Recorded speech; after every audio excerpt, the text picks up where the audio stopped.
wabarakatuh.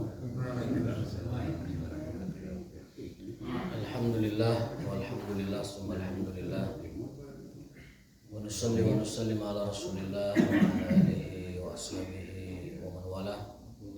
Allahumma subhanaka la ilma lana illa ma 'allamtana wa 'allimna ma yanfa'una wa zidna ilman. Allahumma rabbana atina fid dunya hasanah wa fil akhirati hasanah wa qina adzabannar. Ya Aziz ya Ghaffar ya Rabbal alamin. Bapak sekalian yang dimuliakan Allah Subhanahu wa taala, hari ini kita akan melanjutkan kajian hadis nomor 462. Sudah hampir setengah kitab, Pak. Lumayan 2 tahun setengah kitab. 3 tahun bisa kitab bisa. Pengen ijazah mungkin insyaallah.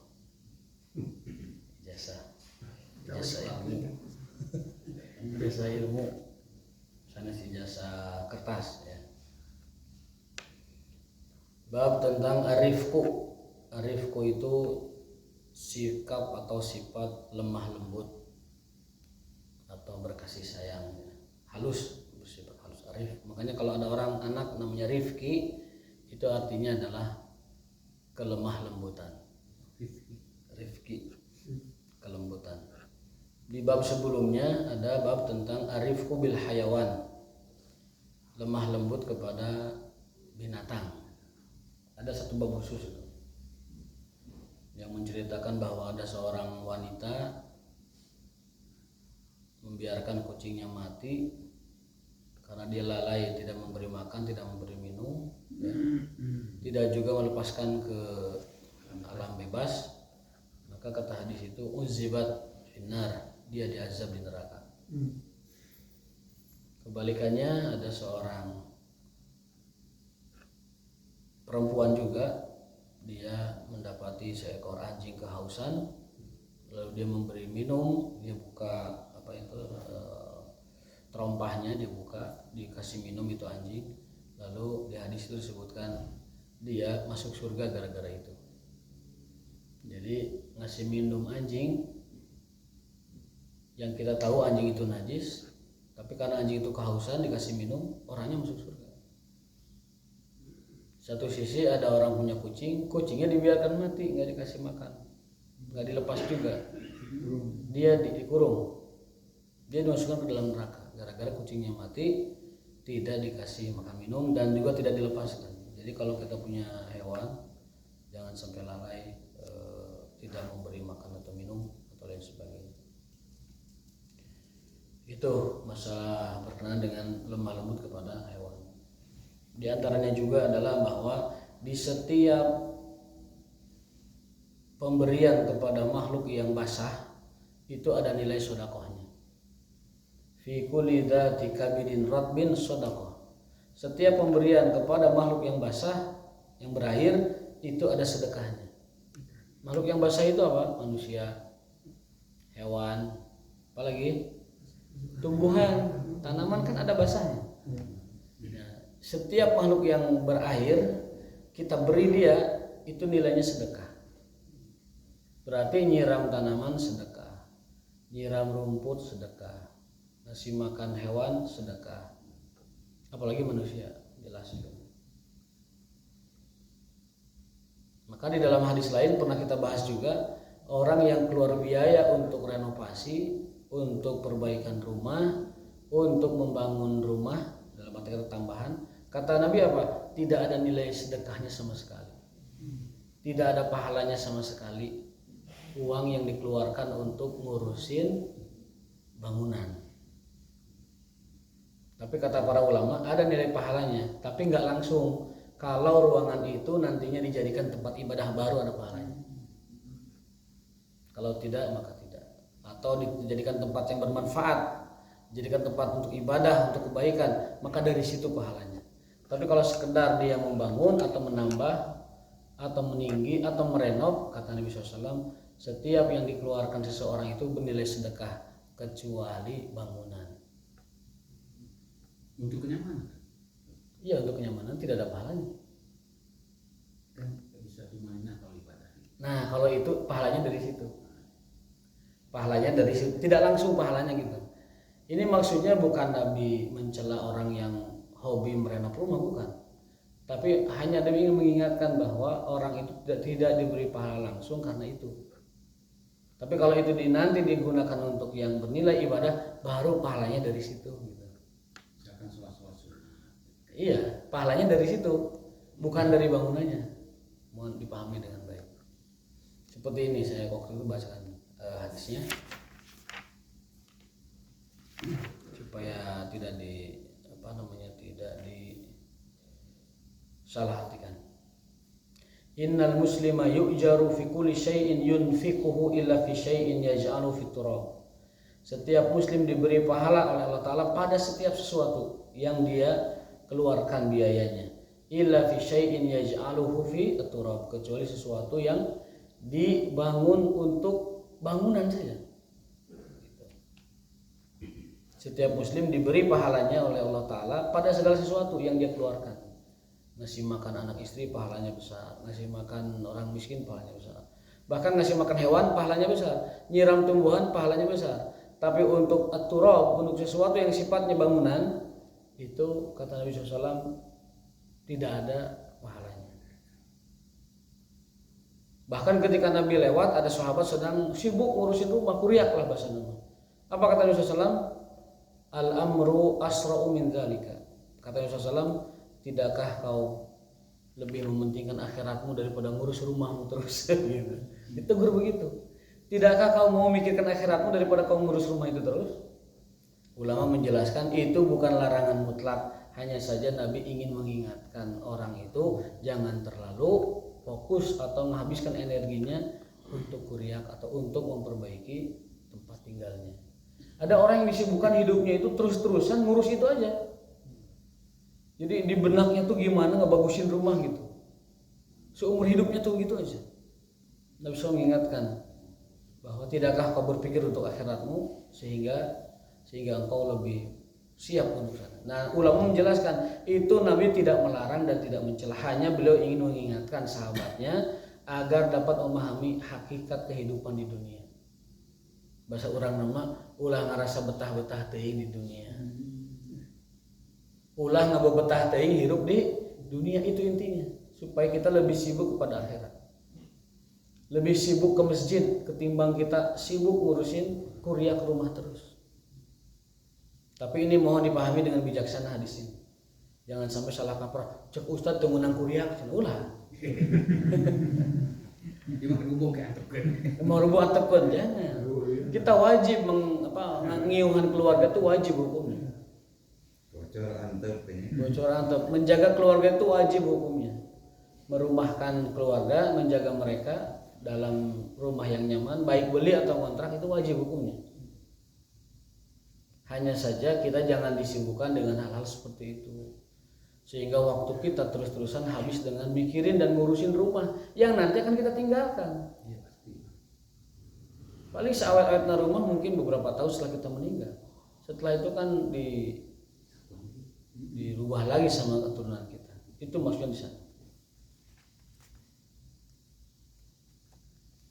Kalau masih kurang saya tambahkan hadisnya. An Sawa ibni Khalid annahuma ataya Nabi SAW wa huwa yu'aliju haitan au bina'an lahu fa'anahu.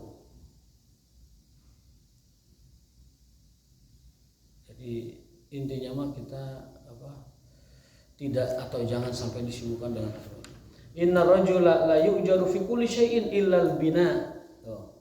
Setiap seorang laki-laki disebutkan la yu'jaru, diberi pahala fi kulli syai'in, dalam segala sesuatu. Setiap pengeluaran diganti pahala. Setiap pengeluaran diberi pahalanya. Illal bina, kecuali bangunan. Walam yaqsid wajha Allah. Maksud kata para ulama yang dicela oleh Nabi itu kalau kuriaknya, kalau memperbaiki bangunannya itu laisa wajh Allah, bukan niat karena Allah. Nah, ini semakin menjelaskan lebih rinci. Penjelasan ulamanya lebih rinci. Jadi kata Nabi SAW, setiap pengeluaran Allah ganti pahala, kecuali pengeluaran untuk kuryak. Kalau kuryaknya bukan untuk mencari wajah Allah, keridhaan Allah Subhanahu wa taala. Jadi kalau kuryaknya tadi seperti Pak Dedi jelaskan supaya ibadah tumakninah, supaya kalau tahajud itu enak ruangannya, supaya anak-anak itu betah di rumah, supaya terjaga, itu bagus. Yang oleh Nabi cela itu kalau kuryak itu sekedar hobi, dekor saja, keindahan saja, itu nggak boleh. Ngalusan bumi itu hanya sekedar pemuas mata, itu yang nggak boleh. Tapi kalau merenov nguriak bumi rumahnya itu karena niatnya adalah Allah SWT, maka silakan. Bahkan itu pernah terjadi, ada 2 orang sahabat sedang memperbaiki haitan, dinding rumahnya, lalu Nabi datang ke 2 orang itu dan membantunya. Annahuma ataya Nabi SAW wa huwa yu'aliju haitan au bina'an lahu fa'anahu. Bahkan Nabi SAW menceritakan beliau pernah memperbaiki dinding rumahnya, datang 2 orang sahabat, dibantunya Nabi itu oleh mereka. Jadi kesimpulannya apa kalau kita gabungkan 5 hadis ini? Kesimpulannya adalah wallahu a'lam bishawab, ini kesimpulan dari saya, memperbaiki rumah kalau tujuannya hanya untuk dekoratif dan tujuannya hanya untuk keindahan, maka itu tidak berpahala sama sekali. Tapi kalau kuryaknya, renovasinya, rehabnya karena memang niatnya wajah Allah, ridha Allah Subhanahu wa taala, maka itu ada pahalanya. Itu hebatnya Islam. Kuryak pun harus ikhlas karena Allah. Ulah kuryak hanya saukur supaya dipandang oleh orang lain itu bagus. Kan kita banyak orang kuryak itu supaya kelihatan bagus oleh orang lain. Prestis, kelas, ingin berbeda sama orang, ingin rumah kita lebih dari rumah orang lain. Nah yang begitu la yujar, tidak diberi pahalanya. Kan sayang sudah keluar biaya, sudah keluar anggaran, hanya sekedar untuk belanja yang membakar uang, tidak ada pahalanya. Itu yang ingin ditekan oleh Nabi SAW. Jangan sampai kalian keluar banyak uang, keluar banyak anggaran hanya untuk memuaskan mata orang lain dan sebutan orang lain kepada kita. Tapi kalau untuk wajah Allah, maka dipersilahkan. Bahkan Nabi SAW pernah memperbaiki rumahnya, merenov rumahnya, dibantu oleh 2 orang sahabat yang kebetulan lewat di tempat itu dan dibantu beliau Sallallahu Alaihi Wasallam. Nah itu. Jadi hadis yang ke-462 disebutkan bahwasanya sikap lemah lembut itu adalah contoh yang mulia dari Kanjeng Rasul SAW. Dan kebaikan kita kepada seluruh makhluk Allah, terutama yang punya air atau makhluk Allah yang basah, itu bernilai sedekah. Ngasih minum burung sedekah. Ngasih minum burung sedekah, ngasih nyiram pohon sedekah.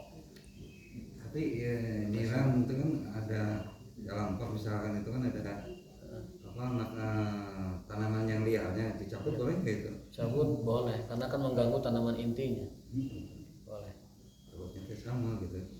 Bahkan ada tabi'in dikenal kebaikannya, dia itu sengaja beli makanan apa gitu, lalu dibubuhkan di satu tempat supaya siram makan di situ. Kan orang mengenali siram deh kalau di minyak lantungan, minyak tanah, mau sadar kubaimon. Oh dia jangan, Pak. Semut itu termasuk makhluk yang haram, yang dilarang dibunuh. Semut itu makhluk yang dilarang dibunuh. Nggak boleh bunuh semut. Ada larangan khususnya. Kecuali membahayakan. Kamu langsung jeleket ke dia, kamu disikat. Ya. Ada beberapa kategori hewan yang haram dimakan dagingnya itu kan, yang disebutkan oleh dalil pertama itu. Yang kedua yang jorok itu haram dimakan.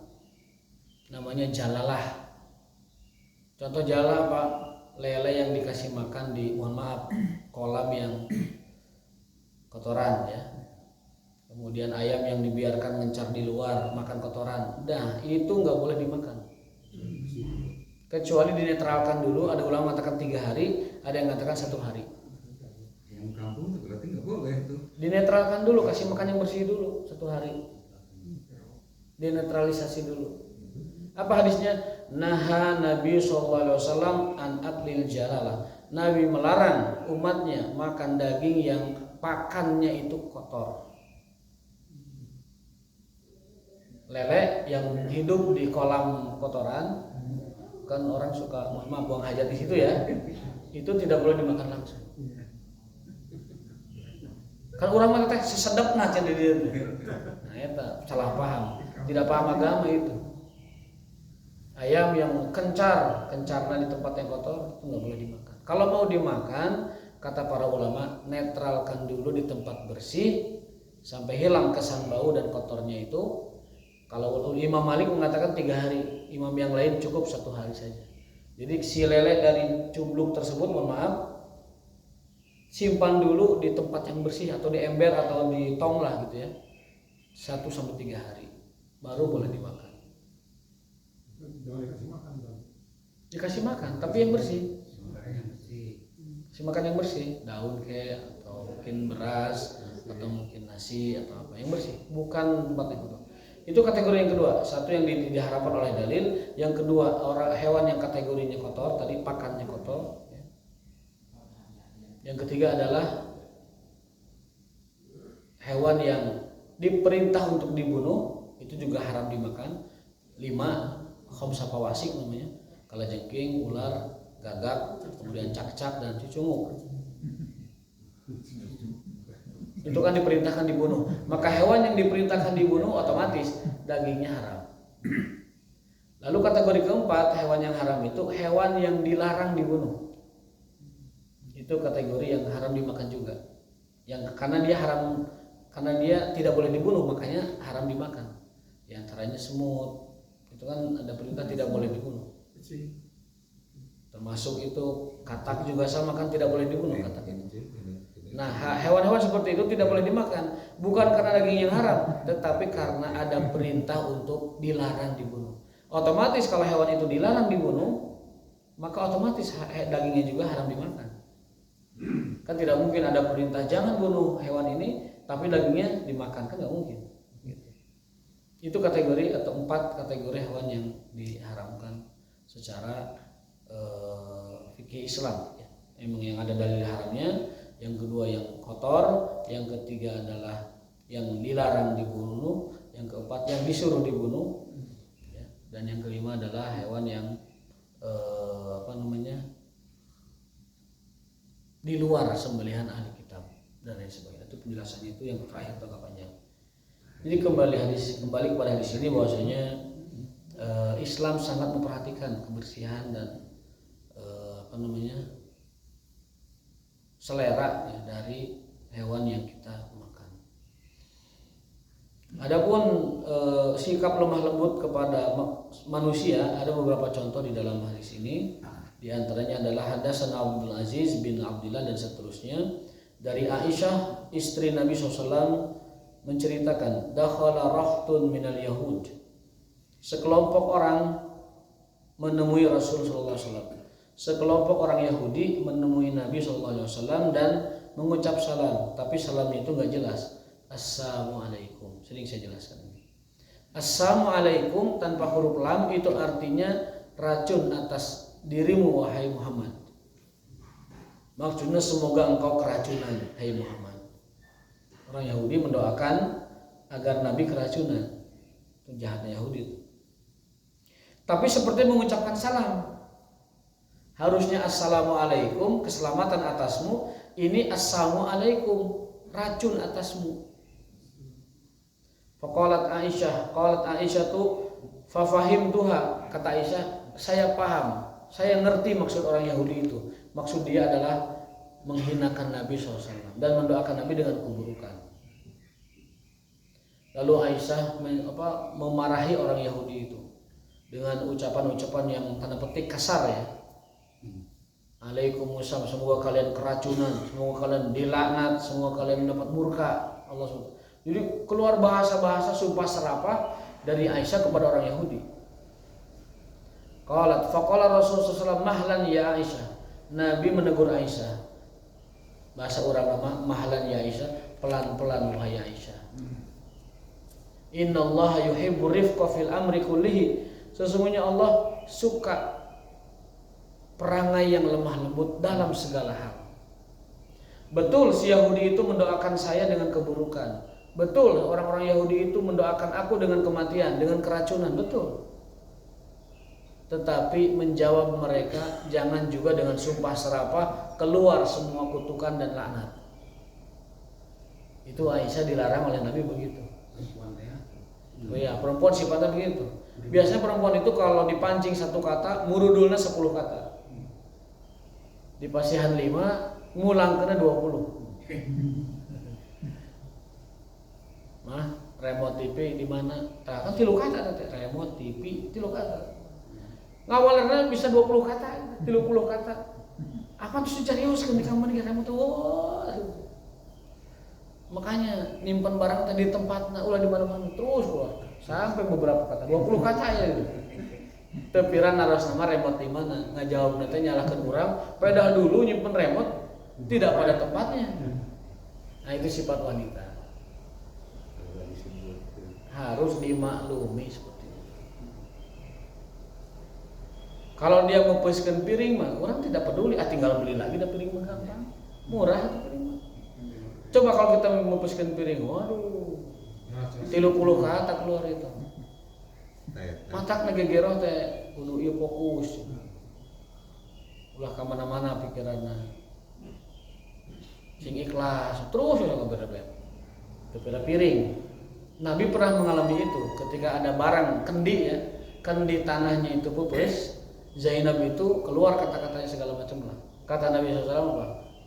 Wahai istriku, tidak perlulah kamu mengeluarkan segala macam kata-kata. Cukup katakan qadarullah. Apa yang telah terjadi, cukup katakan qadarullah. Sudah terjadi. Piring pupus qadarullah, gelas pupus qadarullah. Itu ajaran Nabi kepada, didikan Nabi kepada istrinya. Karena istrinya itu kalau ada barang pupus, ngomel. Nabi melarang, gak usah ngomel, bilang aja qadarullah. Sudah terjadi karena takdir Allah. Tinggal melidai kan gampang kalau laki-laki pikirnya begitu. Qadarullah beli lagi, kan gitu. Perempuan enggak, pengen puas dulu dirinya tuh. Pengen puas dulu mulutnya, dia keluarkan semua. Nah, itu ternyata itu sifat mereka memang. Sifat perempuan dalam ilmu perilaku, perempuan itu setiap hari harus mengeluarkan kurang lebih 20.000 kata per hari. Perempuan dalam kajian ilmu perilaku 20.000 keluar tiap hari. Kalau laki-laki hanya 7.000 kata per hari keluarnya itu. Jadi otomatis kesimpulannya perempuan itu potensi bicaranya, energi bicaranya 3 kali lipat daripada laki-laki. Kecuali Ustaz, soalnya kemana-mana Ustaz. Karena itu kewajiban menyampaikan ilmu. Dah yang nama cali uping kena gitu. Lain nundutan ipis teh gini gitu. Hayang nama gitu. Duduk manis diam gitu. Memperhatikan. Nah, enaknya taklim tuh gitu, duduk manis dia memperhatikan, ilmu menang. Barokah dapat, ukur datang saja mulianya luar biasa. Allah kasih 4 penghargaan bagi orang yang mau duduk majelis ilmu. Apa yang pertama? Dalam satu hadis sebutkan nazalat alaihimus sakinah, akan diturunkan kepada mereka ketenangan, ketentraman. Yang kedua adalah wa ghasyiyatuhumur rahmah, diliputi oleh rahmat. Yang ketiga wa hafathumul malaikah, dinaungi, dikelilingi oleh malaikat sambil mendoakan Allahumma gfir lahum, Allahumma arhamhum. Lalu yang keempat wa zakarahullah fi man indah, Allah sebut nama kita di sisinya. Itu 4 keutamaan orang yang mau duduk talabul ilmi. Nu sareng teu sareng meunang ieu mah. Yang ipis teu ipis meunang, nu pites teu pites meunang ieu. 4 ieu mah. Satu adalah nazarat alaihimus sakinah, sakinah dapat. Yang kedua rahmat, yang ketiga malaikat, yang keempat disebut namanya oleh Allah. Kalau orang disebut namanya oleh Allah itu tanda baik. Karena Allah tidak mau menyebut orang yang busuk, orang yang jahat, orang yang zalim. Allah menyebut orang yang diberikan rahmat olehnya. Duduk kita di majelis taklim, kita mendapatkan 4 karunia itu. Makanya asal duduk manis, dah diam sambil minum teh. Kalau ada tehnya ternyata begini. Atau minum apa ini, memperhatikan. Duduknya saja, datangnya saja itu sudah mendapatkan 4 keistimewaan yang tidak didapatkan oleh orang yang tidak menuntut ilmu. Jadi sebenarnya mah asal duduk datang aja udah cukup semuanya. Kan sina ustadna ngarawecok gitu kan. Ustadna gacor ngarawecok gitu. Jamaah mah sambil nundutan. Kenging opat eta mah. Nganteu kenging ilmu memang kita mah kurang mah.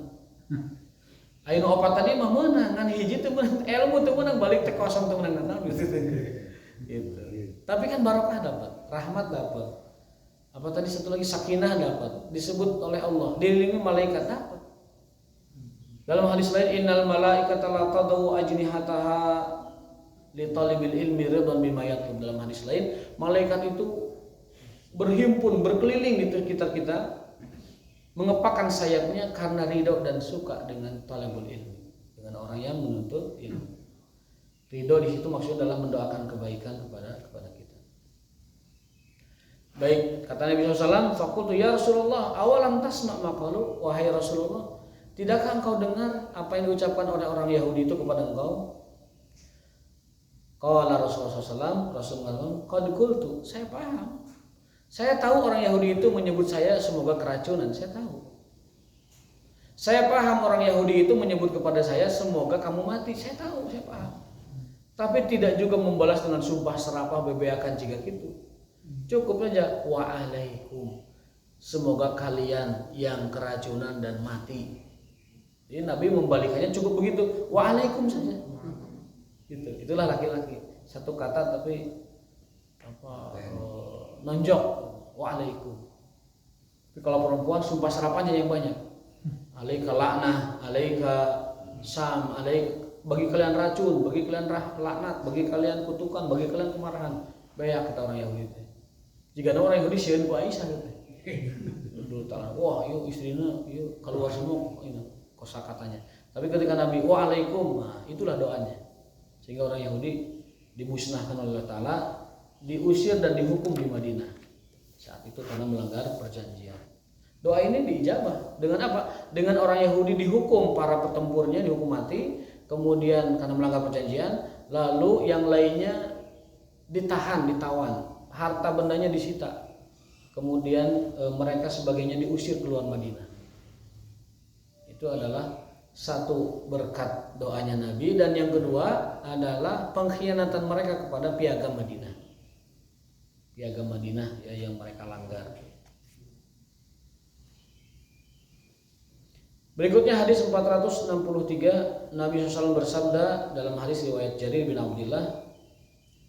Beliau bersabda, man yuhramur rifqa yuhramul khaira.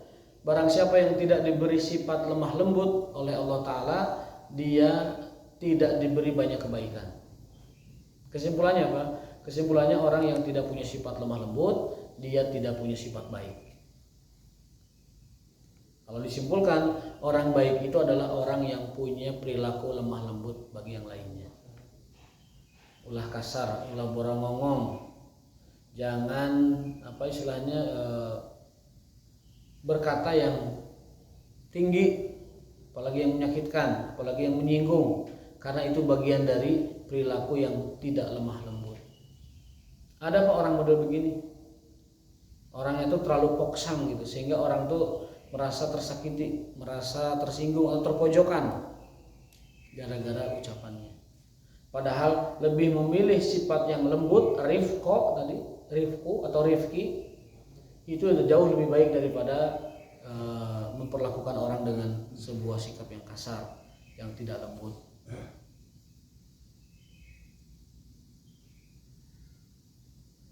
Bahkan Nabi SAW menyandingkan sifat lemah lembut itu dengan akhlak yang baik. Ya, saya teruskan hadisnya. Man utiya hadzahu minar rifqi faqad utiya hadzahu minal khair. Barang siapa yang diberikan sikap lemah lembut, maka dia telah diberi kebaikan yang banyak. Wa man hurima, barang siapa yang tidak diberi sikap lemah lembut, maka dia telah dijauhkan dari berbagai kebaikan. Ini lanjutannya, tambahannya. Asqalu syai'in fi mizanil mu'min yaumal qiyamah husnul khuluq. Dan yang paling memperberat timbangan mizan seorang muslim di hari kiamat adalah husnul khuluq, akhlakul karimahnya. Sekali lagi, yang nanti paling memberatkan timbangan amal kita di akhirat itu akhlak. Wa innallaha la yubghidul fahishal bali, dan Allah membenci orang yang bersikap kasar.